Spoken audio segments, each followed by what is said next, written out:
So, I don't suppose you'd let me past you?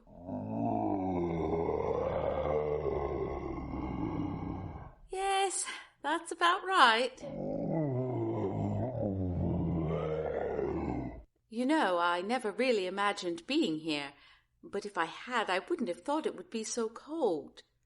You don't actually put out a lot of heat, do you?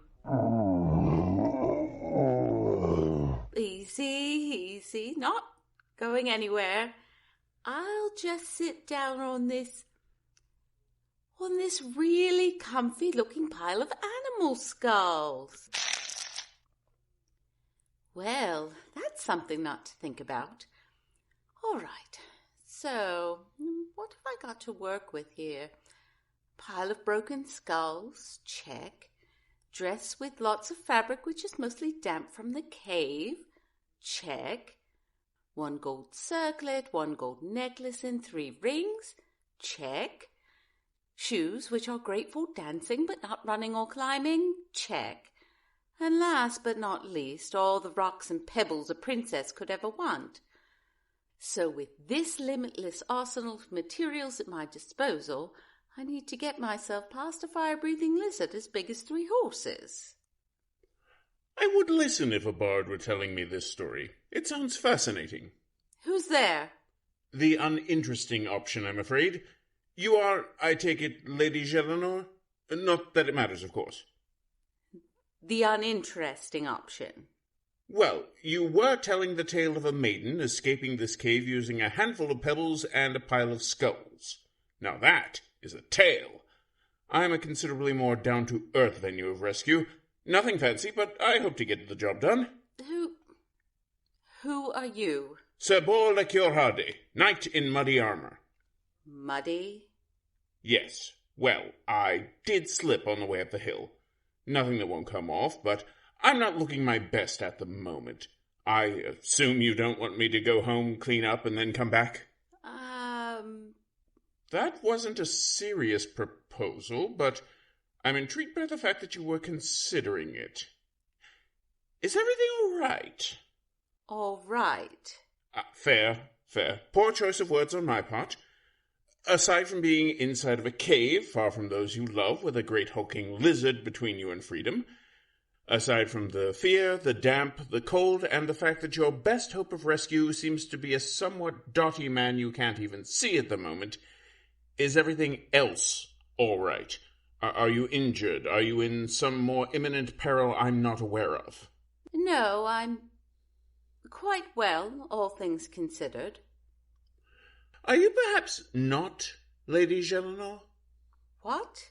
You're not Lady Gelinor, and you're worried that I might leave you here and go off to rescue her, perhaps? Not in the least. First come, first served and all that.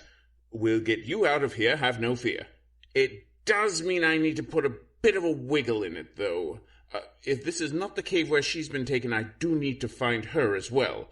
Her father is understandably concerned. Not that I'm going to rush things for you. Any job worth doing is worth doing right. Why isn't the beast attacking you? Oh, I don't think she sees me as a threat. Don't get me wrong, she's watching me like a hawk. But so long as I don't come inside the cave or point a crossbow at her or something of the like, she really isn't that concerned about me. And she's a dragon, by the way. What? You seemed hesitant on the terminology. This is a dragon. I thought it might be a wyvern. Wyvern? No, it's a bit south for them, and they're considerably more aggressive. Still, if you called it a wyvern, I certainly wouldn't think any less of you. I know the difference because, well, I am something of an expert in dealing with these situations, not to toot my own trumpet. No reason whatsoever why you should be able to tell one from the other. Percival makes fun of me for not knowing the difference. Does he now? Well, tell me more of Percival the pedantic. Who is he when he's anybody? He's my sweetheart. All right, what am I missing? What do you mean? Forgive me, dear damsel, but there's an element here I simply don't understand. Every time I ask you to tell me whether or not you're Lady Gelinor, you change the subject instead. I offer, facetiously, to go home and leave you here, and you seem like it's an option you might very well prefer. And now you're lying to me about having a sweetheart named Perival. I'd have believed a cousin or even a servant you're close to, but not a sweetheart. Why would I lie about that? That is an excellent question. So good, in point of fact, that it is the question I am asking you. How do you know I'm lying? First, it was mere suspicion. But twice now, instead of denying that you're lying, you've asked me about the lie itself. Why would I lie about that? How do you know it's a lie? You're trying to figure out where you've been caught in the lie so you can argue the point further, and I'm not having it. I'm not going to debate whether you're lying. I would simply like to know why. Look, I don't really know how to make it any more clear that I've come here to help. Getting the damsel away from the dragon is generally the approved method of doing so, but as I say, there seems to be more to it than that. I don't want to be rescued. Really? That is a unique strategy. So, stay in the cave until you die of the chill, then. I do not wish to be beholden to any man. I will rescue myself. I see. Well, setting aside the fact that I have absolutely no intention of making you beholden to me in any way, you really plan to rescue yourself? Yes. All right, then. And how? That is not your concern. Not sure that's true, to be honest. The Duke sent me here to rescue his daughter from a dragon, and if you are her, this is very much my concern. Well, I am not her. So you are some other high-born lady captured by a dragon. Yes, I have two problems with that. Firstly, that seems an unlikely coincidence at best. And secondly, you are a known liar. Would you stop calling me a liar? I would love to. Would you like to tell me the truth, then? Look, you say you are a knight. Well, it can hardly be called chivalrous to rescue someone who doesn't want your help. That logic seems tenuous to me. I insist you be gone and allow me to do this myself. I will meet you halfway, my lady. I will allow you to extricate yourself from this situation without assistance. I shall not, however, be gone. Why not? Well, as I said, getting yourself out of your present circumstances with only the tools at your disposal would be quite an impressive feat. I could hardly be expected to miss it. Fine. Just let me think a minute. Ah, so that is your plan. Yes, I'm going to knock down that outcropping with some of these rocks. The stalactite, you mean? Tight, not might. Oh, definitely tight. Tight is at the top. That's how you can remember the difference. Right. When the stalactite falls, it will land on the dragon and impale it. That is certainly one possible outcome. So you are intending to kill the dragon, then? Is that a problem? Oh, hardly. It's not strictly necessary, but you're the one who was abducted. If you feel this beast must pay for that, I'm certainly not going to stop you. May I offer one observation? I don't need your help. I'm not helping. I'm just pointing something out. Fine. What is it? Make sure you're not throwing the eggs. I don't think she would like that. The eggs? Somewhere around you, I believe you'll see some rather large black stones, about the size of an arming helmet. Maybe as many as 5 of them. 7. Really? Well, she's quite the fertile one. These are eggs? Yes, of course. That's why she took you in the first place. They'll be hatching soon. Honestly, you probably wouldn't have tried to throw them. They're a bit on the heavy side, but just in case you started to get desperate, I thought you might want to know. So she took me because I meant to be their first meal? Excuse me. I beg your pardon, of course. No, it was simply the mental image. You've clearly never seen a baby dragon. They're not too much larger than a tomcat and far more awkward. If it was really a life or death battle, you'd be fine. So why has it taken me? Well, if I might hazard a guess, when you woke up this morning before the festival, you doused yourself in a perfume as any young lady who could afford it might have? Yes? Sandalwood and clove, maybe a bit of jasmine? You can't possibly smell that. I actually saved a maiden one time where I could. She was not a believer in subtlety when it came to her perfume. But in your case, no, certainly not. Then what does my perfume have to do with anything? I don't suppose you've ever come across a salamander. Not the little squiggly ones, of course. I mean the big orange lizards which are mostly made of fire? I thought they were extinct. Nearly. Certainly many fewer around these days. But, unfortunately for you, and for the majority of women of noble birth, they smell like cloves and sandalwood. When a dragon's eggs are getting ready to hatch, she goes out of the cave looking for a salamander. They keep the babies warm enough until their skin starts to thicken, something a mother dragon cannot do since her own inner fire is underneath about 10 layers of scales. In this case, there were no salamanders to be found, but there was another creature of about the same size which smelled like one. You are implying that I smell similar to a large fiery lizard. Less of an implication than an outright statement, but yes. Sorry. Your apology is not accepted. You may go. Yes, I may. I won't, of course, but I may. Ah, back to the rocks, I see. Yes, as I said, I'm getting myself out of this. You did say that, yes. Why is that again? My lady, I do not wish to criticize, but you may wish to throw a bit harder. You don't seem to be moving the stalactite appreciably.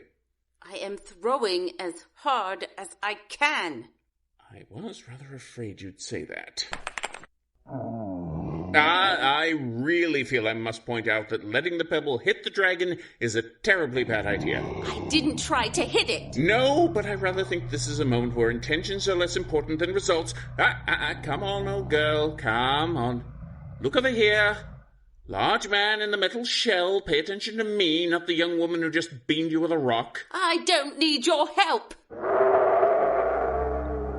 She would seem to disagree. Easy. Easy. I'm quite certain she stopped throwing rocks at you. All right. I'm giving up on the rocks. I fully support you in this. Do you have a knife? A knife, yes. Can you slide it in here? Get it to where I could reach it. I thought you did not want my help. I don't want your help. I just want to borrow your knife. Right, and that is for... I'm going to sneak up on the dragon and slit its throat. Ah! In that case, no, I will not let you borrow my knife. You might be able to pull that off with an executioner's axe, but not a knife. Look, would you like me to tell you what I'm planning you could learn from someone who's done this before? No. All right. At this point, I really must insist on an answer. Why don't you want my help? I've read this story. Sorry? You have too. You know how the story ends. We leave this cave. You go back to my father. He offers you whatever you want, and the knight asks for the hand of the daughter and half of the duke's lands to go with it. Now, I'm sorry if this seems unkind. You seem, well, not exactly nice, but I get the sense that you're trying to be at least. I don't want to marry you. And I don't want to be forced to marry anyone just because I happen to wear the wrong perfume one day. Lady Gelinar, I am not going to ask for your hand. There are a number of reasons for this, but it is largely due to the fact that my wife would likely object to the whole thing. Your wife? Yes. Well, now I feel stupid. That was not my intention. Now, let me explain how we can get you out of here. No. Are you simply being stubborn at this point? I honestly don't understand. Nobody wants to be rescued. No one wants to feel that helpless. You wouldn't understand. Do you know what happens to a knight if he loses in a battle? He dies. Surprisingly not that often. We're the rich boys with the good armor, remember? But generally, if we lose a battle, we are taken hostage. The other side keeps us in a prison until someone cares enough to pay for our freedom. That has happened to me more than once. So, yes, I do know what it's like to need rescuing, and if you'll forgive me, it's a dratted sight better than what you're currently facing. But... Stop. Look, I have a pile of firewood out here, along with some chunks of sandalwood and a bag of cloves from your castle's kitchen.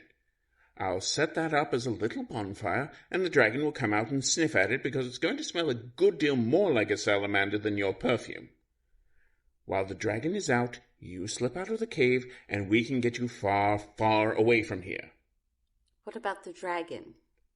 Dragons lay eggs exactly one time in their entire life, so this one really isn't going to bother anyone else.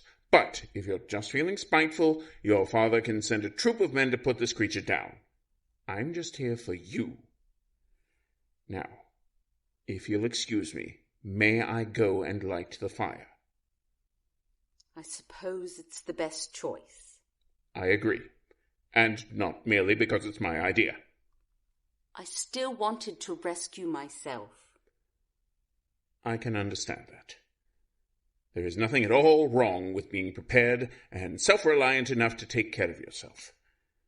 I would caution you, however, there is nothing to be ashamed of if you find yourself needing to be rescued every now and then. We're on this earth to help each other. Might as well let yourself be helped.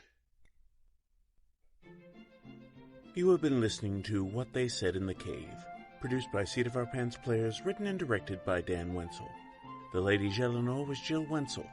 Sabor Liqueur Hardy was Dan Wenzel. Some sound effects by www.freesfx.co.uk. Thanks for listening, everybody. We'll talk to you later.